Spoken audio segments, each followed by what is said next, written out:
Assalamualaikum warahmatullahi wabarakatuh. Pagi semuanya, gimana kabarnya hari ini? Sehat ya? Semoga kita selalu diberikan kesehatan oleh Allah Subhanahu wa taala.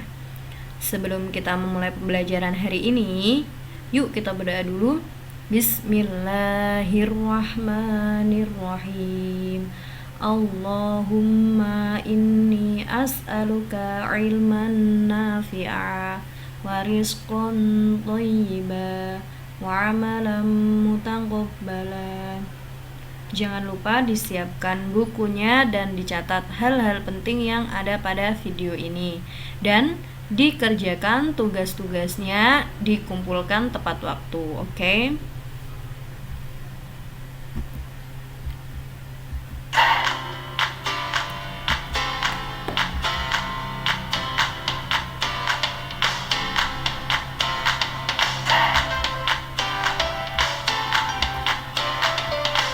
Hari ini kita akan membahas tentang proses menghasilkan energi listrik dan proses menyalurkan energi listrik.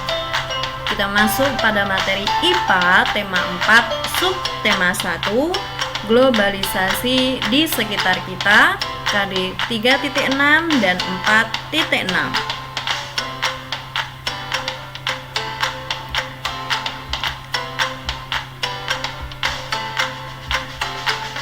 Proses menghasilkan energi listrik.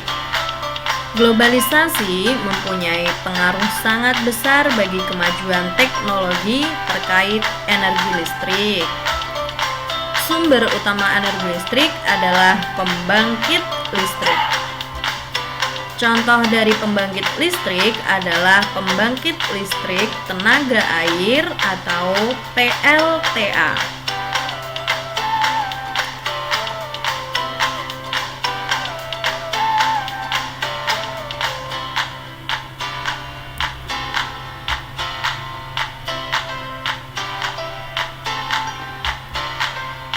Bagaimana air bisa dimanfaatkan sebagai pembangkit listrik? Nah, kalian bisa lihat gambar di bawah ini adalah proses dari air kemudian dimanfaatkan sebagai pembangkit listrik. PLTA memanfaatkan energi air yang mengalir. Aliran air dimanfaatkan melalui pipa-pipa khusus untuk menggerakkan turbin.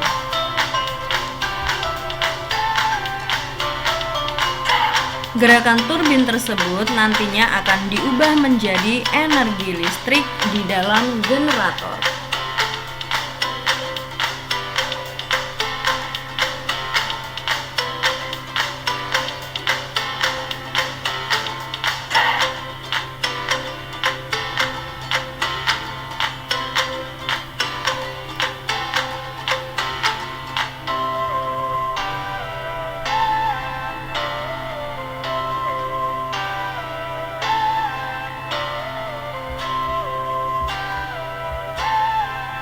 Pembangkit listrik mikrohidro.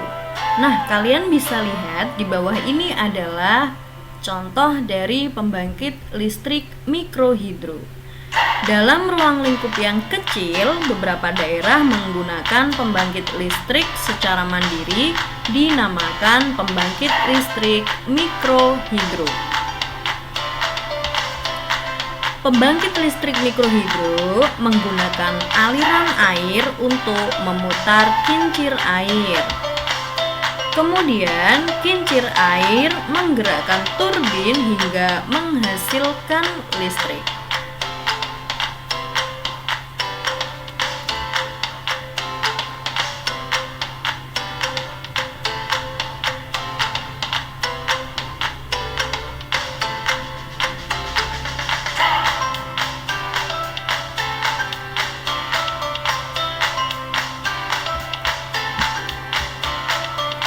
Proses menyalurkan energi listrik.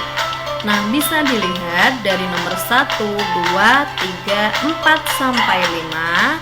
Ini adalah proses menyalurkan dari sumber energi listrik menuju ke rumah-rumah atau gedung-gedung perkantoran. Yang pertama, energi listrik dihasilkan oleh pembangkit listrik tenaga air atau PLTA siap untuk disalurkan.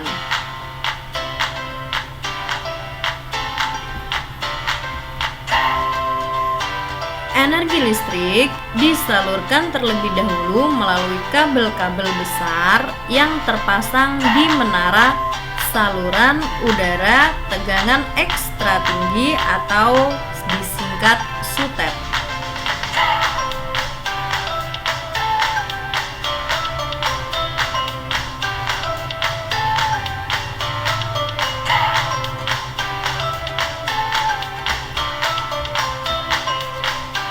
Energi listrik kemudian masuk ke dalam transformator untuk menaikkan atau menurunkan tegangan.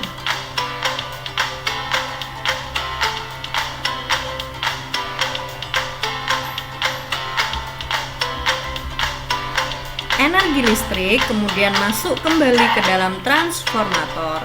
Transformator ini berfungsi untuk menurunkan tegangan.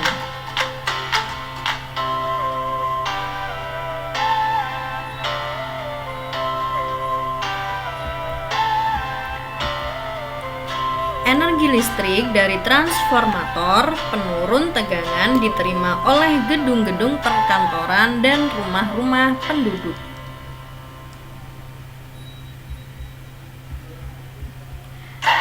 Komponen utama dalam proses penyaluran listrik.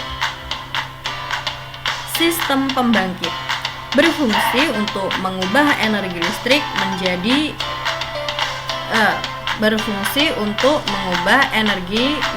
energi listrik.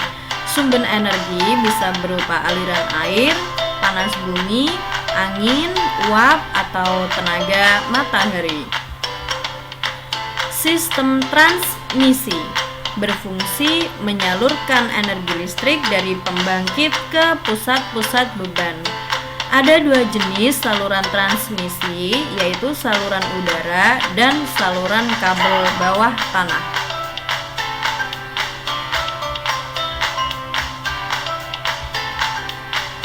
Sistem distribusi berfungsi untuk menyalurkan energi listrik dari sistem transmisi hingga konsumen. Sistem distribusi dibagi menjadi dua, yaitu distribusi primer dan distribusi sekunder. Distribusi primer berasal dari jaringan transmisi yang diturunkan tegangannya di gardu induk menjadi tegangan menengah sebesar 20 kV. Nah, kalau distribusi sekunder berasal dari gardu distribusi menuju konsumen dengan tegangan lebih rendah sebesar 220 volt saja. Transformator berfungsi untuk menaikkan atau menurunkan tegangan listrik. Transformator juga disebut trafo. Nah, transformator terbagi menjadi dua jenis, yaitu transformator setup dan transformator step down. Nah, transformator step up berfungsi menaikkan tegangan yang dihasilkan dari pusat bangkit. Transformator step down berfungsi untuk menurunkan tegangan.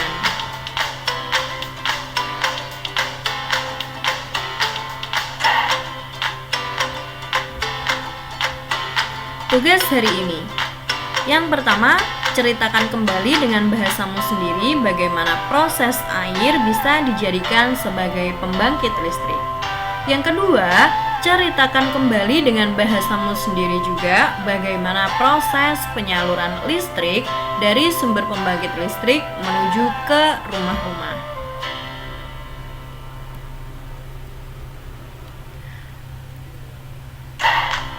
Oke, terima kasih dan semoga bermanfaat.